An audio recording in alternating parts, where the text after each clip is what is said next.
Et effectivement, j'ai suivi avec attention cette 75e assemblée sur mondiale sur la santé.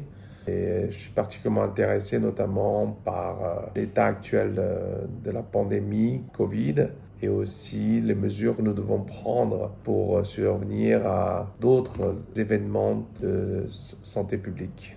À ce jour, la pandémie a beaucoup évolué. Elle est dangereuse surtout pour les personnes fragiles, surtout âgées, avec des comorbidités.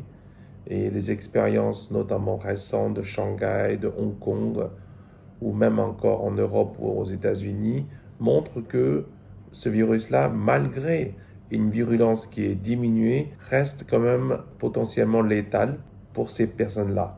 La vaccination, l'immunité collective est, je pense, un outil, peut-être pas unique outil, mais au moins l'outil la plus importante que nous disposons à ce jour, qui permet de réduire de façon considérable le nombre de cas de patients atteints et surtout d'attraper des cas graves.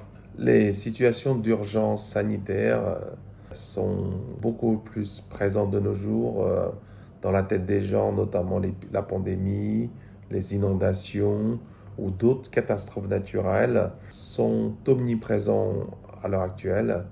J'ai eu la chance d'avoir toutes fait mes études de médecine en France, d'avoir participé notamment à de nombreux exercices de médecine catastrophe organisés par le SAMU de Paris, où les personnels médicaux, les gendarmes, les policiers, les sapeurs-pompiers s'entraînent tous ensemble pour coordonner leurs efforts pour gérer des situations d'urgence.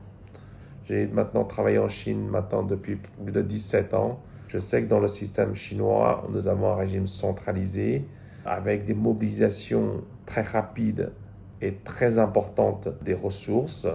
Si nous arrivons à combiner les points forts du système français et du système chinois, je pense que cela fera de bien pour l'humanité.